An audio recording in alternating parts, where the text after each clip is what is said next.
Salut Baptiste, j'espère que tu vas bien pendant cette période de confinement. On a fait pas mal de choses au niveau de Preston et de Sonu pour la présentation de produits, le PQ Challenge. Et là aujourd'hui, on va se lancer un petit défi où on va inverser les rôles.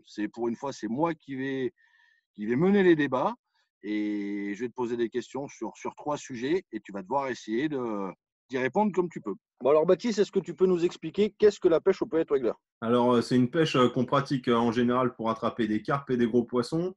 Donc, c'est une pêche dynamique avec une canne anglaise courte, un petit waggler, donc qu'on appelle un pellet waggler. Et donc, c'est une pêche qui permet d'attraper les carpes et les gros poissons entre deux eaux proches de la surface. Donc, je pense que ce que tu veux maintenant, c'est qu'on rentre en détail dans le matériel à utiliser. Ouais, voilà, il faudrait que tu m'expliques qu'est-ce qu'il faut comme canne, moulinet, les flotteurs, les hameçons. Bon, bah, c'est assez simple. Au niveau des cannes, il faut utiliser des cannes courtes. Donc, en général, on utilise des modèles de 3,30 m. Donc, en deux brins avec une action progressive. Donc, dans la gamme Preston, on peut retrouver trois types de cannes comme celle-ci. Donc, selon les tarifs que les gens ils veulent mettre dedans, il y a la Tyson, Monster X ou Supera. Et après, pour ceux qui veulent pêcher plus loin et qui souhaitent une canne plus longue, il y a les cannes de la gamme Supera Match, Supera Float. Donc, si les gens veulent pêcher plus loin, mais en général, c'est une pêche qu'on pratique à 25-30 mètres. Et donc, on utilise une canne courte. Et aussi, l'avantage d'une canne courte, c'est qu'on peut épuiser les poissons plus près du bord. D'accord. Après, au niveau flotteur, Bah, alors, au niveau des flotteurs, il y a différents types de flotteurs disponibles. Donc, dans la gamme, on a deux pellet waggler conventionnels hein, comme cela. Donc, un modèle court et un modèle long. Donc, c'est adapté selon les profondeurs de pêche et les conditions de pêche. On a aussi un petit modèle qui est assez sympa avec une antenne plus fine. Donc, si on utilise des plus petites èches, des touches difficiles, ou si c'est des plus petits poissons comme des carassins ou des brèmes. Et après, on a des pellets waggler comme ceci. Donc, un gros pellet droit, un gros waggler droit en gros, pas plombé. Donc, il y a eu pas mal de questions de gens sur la page Facebook à propos d'un montage utilisé par Andy Power. Donc, j'ai pu le réaliser. Donc, c'est très simple. Il suffit de glisser une gaine silicone de 0,3 mm sur votre corde de ligne. Donc après de placer votre flotteur dessus, le placer entre deux chevrotines et à l'extrémité, après, on vient fixer un petit œillet des carpistes. Donc voilà, donc ça donne un montage qui est plus discret et surtout un flotteur qui va rentrer moins dans l'eau. Vu qu'il est pas pré-plombé, il y a beaucoup plus de portance en haut, donc il va faire un petit plongeon, donc ça peut des fois faire la différence. Voilà. d'accord. Et au niveau du lancer, c'est pas le fait d'avoir deux billes en bas, ça va pas Non, jouer après sur la précision? on pêche pas à des distances non plus extraordinaires, donc ça jette quand même assez facilement. D'accord. Voilà. Donc ça, c'est quelque chose que j'ai déjà essayé. Hein. Je ne suis pas un professionnel de ce montage-là, mais j'ai déjà essayé. J'ai jamais eu de souci pour le jeter. Alors, il y a aussi un autre petit truc qui est intéressant à utiliser donc avec les wagglers pré-plombés comme ceci. Donc, c'est le pellet waggler kit. Donc, c'est simplement des stop floats qui emprisonnent un émerillon à agrafe. Donc, on en a un pour mettre au-dessus et trois en dessous parce que avec les à-coups des poissons en bordure, les stop floats, ils ont tendance à glisser. Donc, c'est pour ça qu'il y en a trois en dessous. Donc, c'est Et vendu ça, tout c'est prêt. prémonté. Voilà, c'est prémonté. Donc, c'est simple à utiliser et puis c'est fonctionnel et c'est solide, quoi. D'accord. Et après, donc au niveau fil sur le moulinet et hameçon, tu utilises Du quoi? coup, j'ai oublié de parler des moulinets, donc je vais en profiter. Donc en général, pour les pêches au pellet waggler, j'utilise un moulinet de taille 420. Alors là, c'est pareil, dans la gamme Preston, il y a différents types de moulinets, donc selon les tarifs. Mais un moulinet de taille 420 ou 4000, comme on pourrait dire pour d'autres Mhm. gammes de produits, d'autres marques. Donc ça apporte quelque chose. Ce qu'il faut, c'est avoir quelque chose qui est opérationnel, qui est très fiable et aussi qui a beaucoup de puissance au ramener. Donc c'est pour ça qu'un moulinet de taille 4000, c'est approprié. Et en général, moi, j'utilise un corps de ligne en 23 centièmes avec du sinking feeder mono. C'est un nylon qui est très lisse et comme tu le sais, qui coule très bien. Donc, ce qu'on veut, c'est jeter, noyer la bannière, avoir une action de pêche rapide. Donc, c'est parfait pour ça. Ouais, parce que ce fil, il est très bien pour le méthode feeder aussi. Et même pour l'anglaise, à la longue distance, c'est vrai que c'est un fil qui coule bien Ouais, ouais, pour les on pêches. l'utilise tous pour un peu toutes nos pêches au moulinet et il n'y a pas de souci, quoi. Donc, pareil pour les pêches au pellet waggler, je l'utilise. Et après, si j'avais à pêcher plus loin, je mettrais du 18 centièmes sur mon moulinet et je ferais une arrachée en 23 centièmes de 6-7 mètres Ouais, pour pouvoir travailler les poissons en bordure en toute confiance. Voilà. d'accord. Et hameçon? Plus Euh, KKMB ou c'est des 0,4?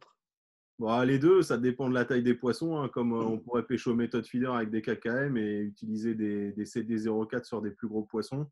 Donc après, ce qui est sympa dans la gamme Preston, hein, il y a beaucoup de monde qui le connaît, mais pour un petit rappel, on les a en maglock, donc en 36 cm si je ne dis pas de bêtises, déjà tout prêt. Donc pour pêcher au pellet waddler, c'est parfait. Donc hameçon équipé d'un pellet band. Donc ça, c'est plutôt cool. Quand je fais une petite partie de pêche au pellet waggler le soir, la préparation, elle est très rapide. Donc du coup, maintenant, on va rentrer un peu dans le vif du sujet et la base du pellet waggler. Le plus important, ça reste la fronde quand même, parce qu'il faut réussir à être précis au niveau du frondage. Qu'est-ce que tu utilises comme fronde et Ouais. pourquoi? Donc comme tu as dit, ouais, il faut être précis à la fronde, mais aussi faire un frondage assez régulier. Donc il faut quelque chose de fiable. Donc dans la gamme, on a deux types de frondes, les match pult et les pellet pult. Donc moi, mon choix il va se porter sur la pellet pult. Donc il y a une poche conique, dure, en plastique.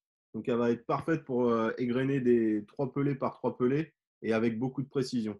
Donc j'utilise le modèle le plus puissant forcément parce qu'on pêche loin. Donc comme on peut voir, on a un manche qui est très solide, donc il n'y a pas de souci, il n'y a pas de risque. C'est un produit qui est très très fiable. Et donc après, qu'est-ce qu'on met dans le godet, dans les frondes? Donc c'est simple, quand on pêche au pellet waggler, on utilise des pelets assez gros pour atteindre les distances. Donc là, des 8 mm, mais on peut très bien utiliser des 6 mm si on veut réaliser un bruit plus fin, ou utiliser des 10 mm si on pêche plus loin, quoi. Je pense que le diamètre, il faut l'utiliser selon la distance de pêche surtout. Et, et justement, sur le frondage, comment tu fais? Tu frondes tout le temps? Ou est-ce qu'il y a des moments où tu vas fronder, tu vas mettre 10 godets, tu vas arrêter pour laisser pêcher et continuer de lancer régulièrement? C'est quelle approche là-dessus? Alors ça, il n'y a pas vraiment une approche spécifique parce que forcément, chaque jour de pêche est différent, mais en général, c'est on jette 3-4 pelés, on jette sa ligne dedans. Là, la touche, elle peut intervenir. Si la touche n'intervient pas, on peut rejeter à 3 pelés dessus. Et si on n'a toujours pas de touche, on ramène. Donc c'est vraiment une pêche qui est active. Donc c'est pour ça, encore une fois, une canne légère, une canne courte.